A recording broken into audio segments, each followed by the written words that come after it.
Welcome back. It is 1534, and in the last one, we had Caesarea get engaged to Lawrence Gainsford, Olivia get pregnant and engaged to Lucas, Gabriel meet Genevieve the vampire, but has no idea she's a vampire, Arthur chatting with his lady love, Rosamund being kidnapped by a vampire. Yeah, lots going on. Where is... Can't even see... Oh, Thomas. Where's Thomas? I don't know where they are. Anyway, Thomas is also having problems with his lady love. So anyway, this year we have a few birthdays that are kind of scary, but none that are catastrophic. So Allison Watson and Albert Landgrab III can't get an 8 or a 16. Allison. Oh no, Albert. Oh, he just made it. Oh my gosh, that's the last Landgrab boy, you know. Okay, no 7, 14, or 19 for Aislena Light. Survived. And then Edith Gainsford, no 7 or 13. Survived. So far, so good. Oh, and Edith, no 1 through 5. Is she going to get married? She is very married. Children? 5. All right. Edith Gainsford, 5. Then we have Beatrice and Thomas and Isolde can't get a 3 or an 18. Beatrice, will you survive it? Thomas, will you survive it? And, wow, everyone survived. Okay, and then we have Alphonse and Augusta and Juliana who have to get at least a 7. So Alphonse, Augusta. Ooh, that was close. Juliana. Well, Juliana. She's all done having babies, right? Yeah, okay. Well, at least there's that. Oh, she's married to Alistair. Oh, that's sad. That's so sad. They just got married. They don't have any kids. So sad. Okay, well, let's hop into the game.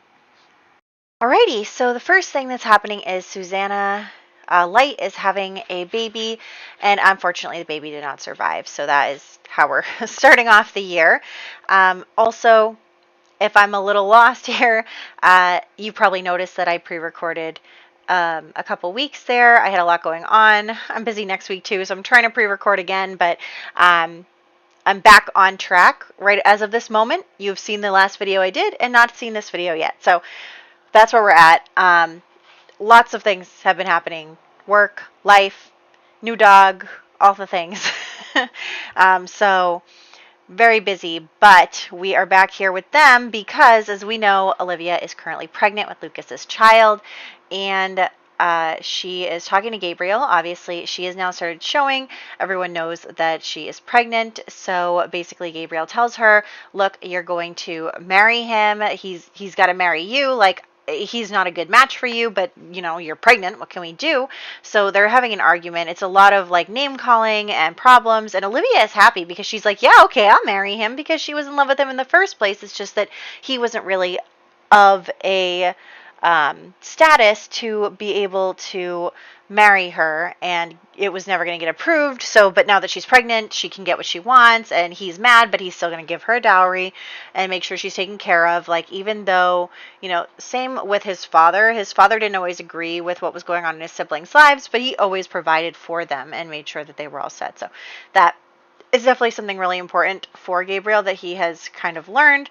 And also, I mean, Gabriel's not having the easiest time in the world, right? Like, he is not having that good a time because he is the head of this household. He's got a billion siblings with a billion different dramas going on, trying to get them all married and happy, and he hasn't even been able to spend any time on his own love life. And so just like all of this stuff is going on, and he feels like he's too young to even, you know, figure out some of this stuff, and it's just very stressful for him. So he is, you know, not the nicest person all the time. I feel like he's a good person at heart, you know, like I don't think that he's necessarily a bad individual, but I think that he has had a lot of stress and a lot of bad influences in his life that kind of have come out, and, you know, maybe as he matures and he gets older, he will become, you know, a good person, a fully functioning human being, right? So we have Lucas being summoned to our house to elope with Olivia. Of course, they disappeared there, but they are going to elope, and she's going to move in with him. We'll get her all situated. She is very happy about the situation, and she is feeling good about it. So there is that. And they are going to, here we go, just get married. We'll move them in together. Of course, it takes us to that house, which is totally fine because we do need to give her a makeover and everything. So one of the good things here is that now we get to pick a new color for her. So that's really exciting. And I'm just going to give them a house because I never gave them one. And then we will, it's empty apparently. Oops. It doesn't matter. So anyway, we are going to get her into purple. She is, again, she's pregnant. So she's going to have like 8 babies, I think. So she needs her own color because we are going to have kids. Honestly, there's not really a lot of things here that are like orange. Like a lot of them are like beige. And I don't even know, do I have beige as a color? Because I feel like I should, considering orange is just not working out. What do I have? I have yellow, pink, white, blue, black, red, gray. Okay, so beige can be a color. Beige/orange. I'm not going to use that right now because I couldn't figure out how to get orange to do the thing. So we're actually going to choose purple for her and that family, but we can always use the beige-orange color that also kind of looks yellow, which we're already using later. But I am going to change this whole family into the purple color. And I am excited to have purple back. We have not had a purple family in a while. Actually, let me see. Let's go to the family tree and check it out. When was the last time we had a purple family? Oh my gosh, it was so long ago. Oh, it was the Bennetts. The Bennetts were the last purple family. So it is actually kind of really fun to once again have the color purple in our game. So here they are. They are currently pregnant. They've had no kids. They're going to have 8, which is so many. And here they are, all in the family tree and everything. And then we'll just update the picture family tree. And I don't think that he's already in the family tree, so we're going to have to add in him and his 2 siblings. So they are going to get added into this. Just going to grab them here. Actually, did I move? Now that I'm thinking about it, now that I'm looking at this and trying to remember exactly how bad I am at filling out all of this. Anyway, yeah, I think we're in good shape. Okay, so here is his brother and his sister, and then Lucas, and now is married to Olivia, and they're very happy together, and they have quite the investment. So, we're going to have plenty of money for them, and they're going to be taken care of well, and it's going to be great for all 4 of them and all of the children. So that is what's going on there. I'm just getting them all into the family tree again. I actually love the color of their eyes too. I hope that maybe their babies have this like kind of light, like reddish brown color. That's a really cool color to me. And then we'll head back home so that we can get going on the next thing. So what is going on next after this? Okay, so when we get back to the house, we're going to focus a little bit on our Thomas.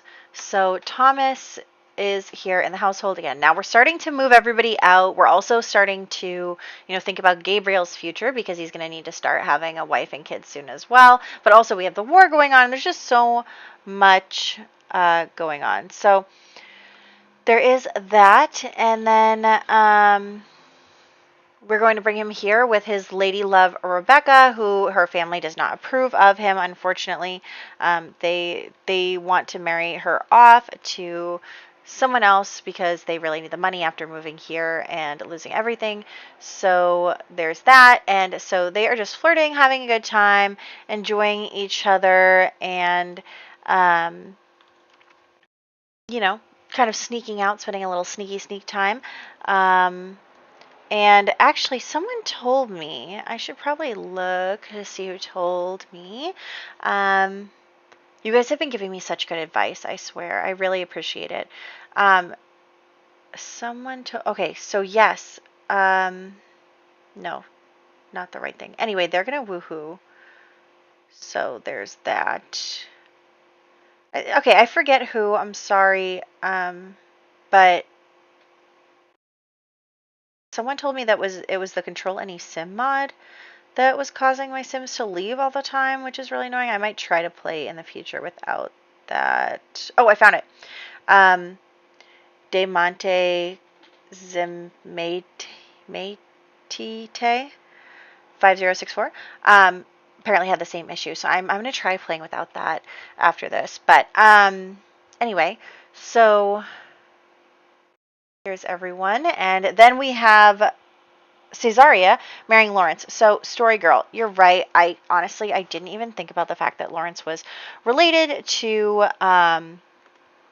Beatrice. I didn't really keep that in mind, which was my mistake. But I think that, we know that Lawrence is non-committal. We know that he is not necessarily going to be the best husband. He's waited a long time. He has lots of mistresses probably because of his non-committal nature. He hasn't gotten married. He is basically, half conning them into giving him a daughter and a lot of money because he doesn't have a lot of money because he's not the marquis and he's hoping his nephew dies so that he gets everything. And it's just like this whole thing, right? But he's not the best person. And honestly, he probably cares more about getting a legacy and having his own sons, hoping that his nephew passes and that his line will get the title more than he cares about his niece. But I do think that Beautrice would not necessarily be against the union, not just because of what Caesarea has done, but she would probably even endorse it because she knows that Caesarea is probably not going to have a very happy marriage with someone who is always cheating on her, an older man who only cares about having a son, and like all this stuff. She can see that Caesarea probably won't have a very happy marriage, so she is not really mad about it. Not mad about her uncle being with Caesarea, and honestly, he seems like the type to not really consider too much. He would only really consider that Caesarea doesn't, have the best reputation, and, he also doesn't have, like, it's not like he has the ladies lining up for him as, a non-title holder and older gentleman, so I think it'll work out. Anyway, Beautrice and Caesarea are going to get into it. We actually can't see Caesarea right now because also I'm having the issue where Sims are disappearing. Like, she's there, but we can't see her. So her and Beautrice are getting into fights, probably not physical fights in real life, but it is neighborhood brawl day. But they are getting into it a bit, and, Beautrice is definitely, insulting Caesarea and being like, oh yeah, I'm sure, like, you'll have a happy marriage. Oh, there she is. Okay. But yeah, so she is definitely giving her little digs and all of that stuff. So there is that. And then also,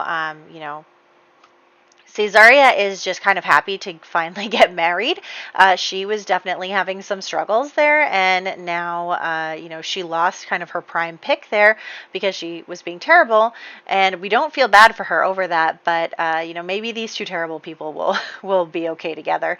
We'll have to see. Honestly, she's just a mean girl to me. Like, she definitely, she was probably taking notes from a lot of the women in her life to try to manipulate things, but she just like wasn't good at it.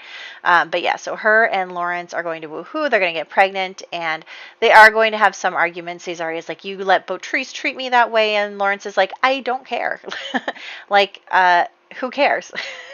So there is that, and so they are definitely, not starting off on the best terms, but she is going to have a baby, and I did check, and it is going to be a boy, so I think Lawrence is going to be very pleased with his new wife, and Caesarea is going to be pretty happy with her decisions as well. I never actually ended up putting him in green, so we're going to put him in green now. We know that the Gainsfords wear the color green, so she's going to wear green as well.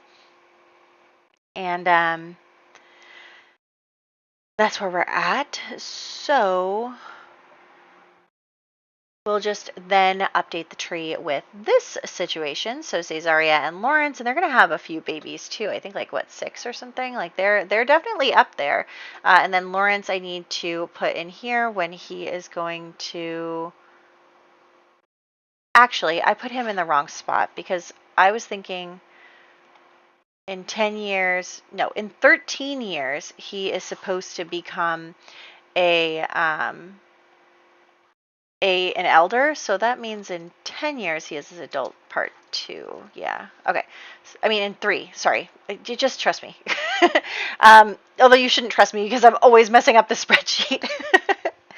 Anyway, but yeah, no, and this is my first time filming since I released the Gilded Age stuff too. So I'm really glad you guys are enjoying it. I'm not saying I won't come back to the Bridgerton save. I just needed a break from that, and I really appreciate you guys bearing with me there. Like I said, Saturday is kind of the day that I just do whatever I feel like doing on that day, and I do like to finish things. Like I don't like to start something and not finish. So if I can just get a cycle of something in there, that we have plenty to choose from. So I'm feeling pretty good about that.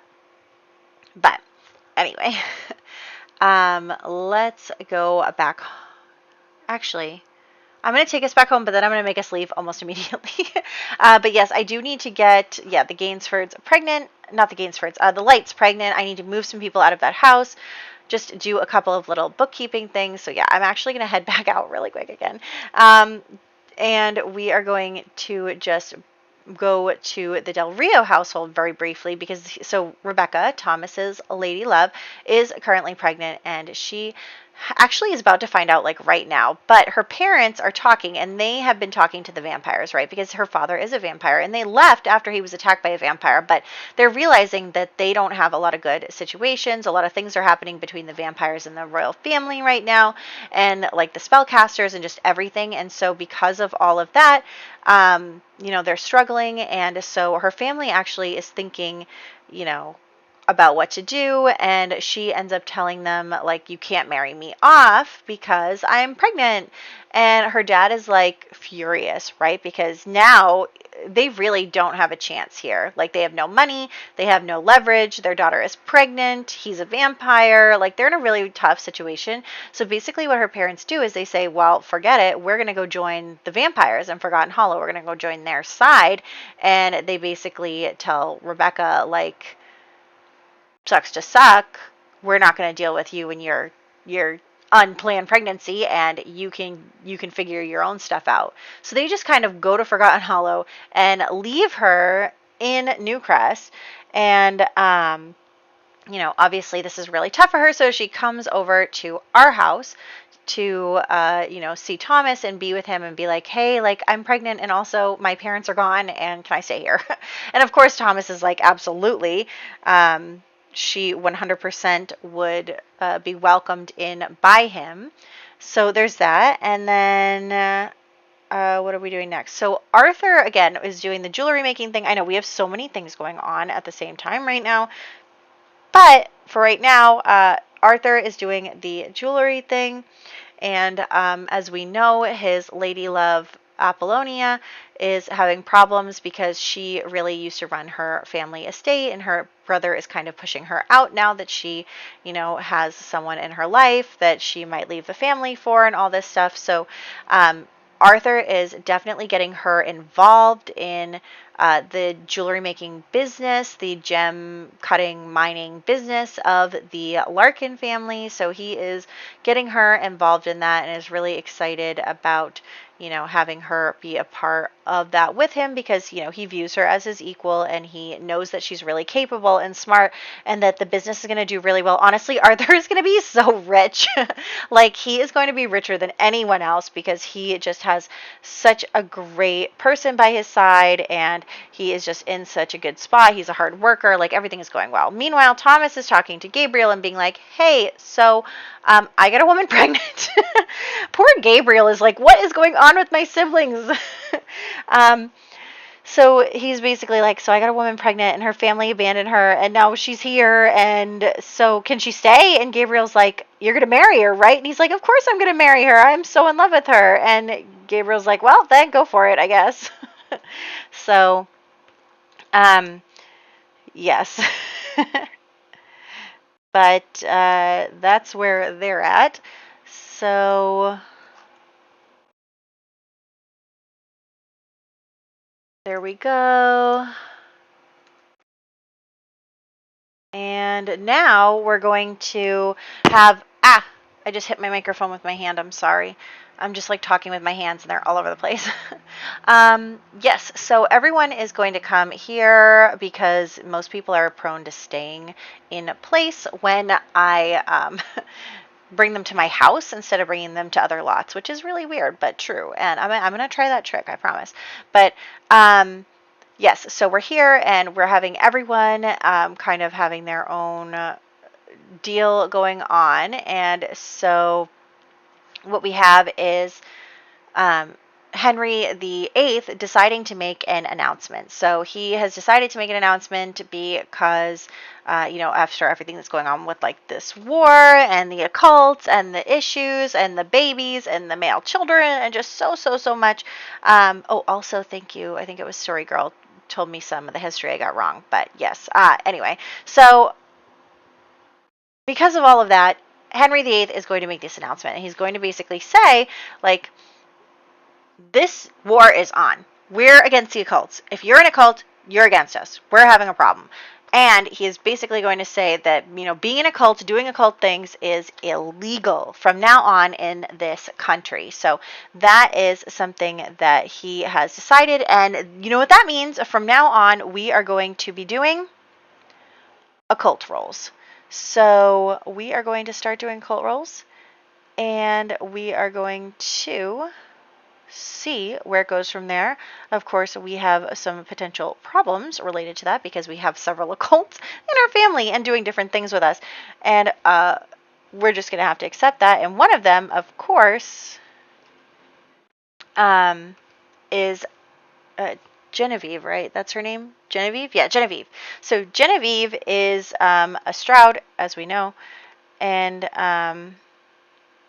she is someone who has met Gabriel in passing, and he honestly had a little crush on her just to start off with, because who wouldn't? She's gorgeous, and he doesn't know she's a vampire, and he basically says to her, like, you wander around at night a lot, like, you gotta be careful, there are vampires out here, and she's, like, not worried at all, because she knows that she's a vampire, and so they're chatting, and they're getting flirty, and, she likes humans, she's not like the rest of her family, and so they are just really getting closer to each other, and they have these conversations, because, like I said, Gabriel has been influenced by a lot of people in his life, including Henry VIII, and his father. And so Genevieve is kind of showing him without, outing herself as a vampire, but is kind of saying like, well, what makes, occults different than us? Because they're going to have a conversation about the fact that occults are now illegal.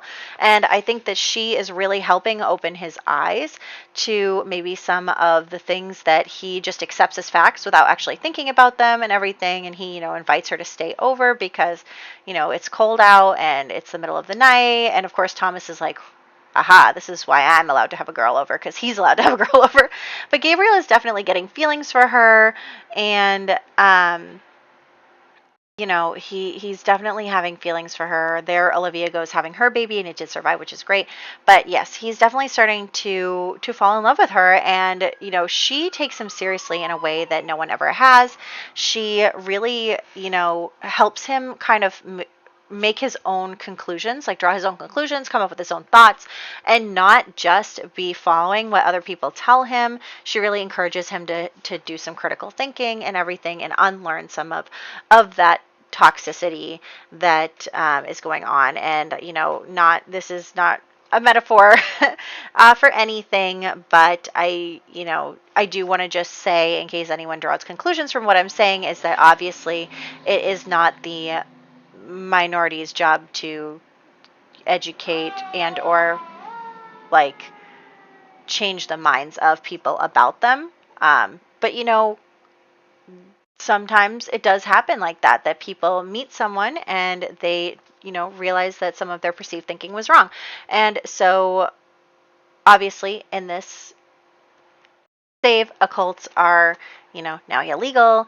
They have had a hard time several times throughout this save, but they've been evil, they've been good. So we're just going to show that Gabriel is able to, start thinking for himself, and really appreciating that Genevieve is able to, take him more seriously as his own independent person in a way that other people have not in the past. So, anyway, where was I going with all this? I think that's actually probably where we're going to wrap up for today. Yes, I don't think I have anything else in my list here, but we are going to do some birthday things, and we have here, we have birthdays including Elizabeth Tudor, Princess Elizabeth, becoming a toddler, Allison Watson and Albert Landgraf III becoming infants, Aislena Light also becoming a toddler, Edith Gainsford becoming a teenager, Beatrice and Thomas Leddett becoming young adults, Isolde Gamal becoming a young adult as well, and then Juliana Leddett passing away. We had 3 babies. We had the Light baby pass away, the Watson baby pass away, and then we had the Crookshank baby survive. So that is all good stuff. Now, we are, like I said, we're going to start occult rolls starting next year. We are going to be doing that and, having to start rolling to see if some of these Sims survive or don't survive. We're at a very tumultuous time in the save file. We have, let's see, Nicholas Gainsford II is aging up, so we'll see if Lawrence actually is able to steal any titles. And Arthur Larkin is aging up, Sarah Goth. Okay, so, Siobhan Larkin's dying next year. Okay, so no birthdays that are too scary. So I am pretty excited. We're about to be halfway through the decade already. Crazy stuff, I know, but I hope that you're excited about this whole occult situation. The rolls are coming. I'm also going to have more rolls like a few of you suggested, and you're right that I was going to see if we'll probably roll at some point to see if some Sims are turned into vampires by the other vampires. So there's definitely going to be a lot going on, and I hope you guys are excited. So I'll catch you in the next one.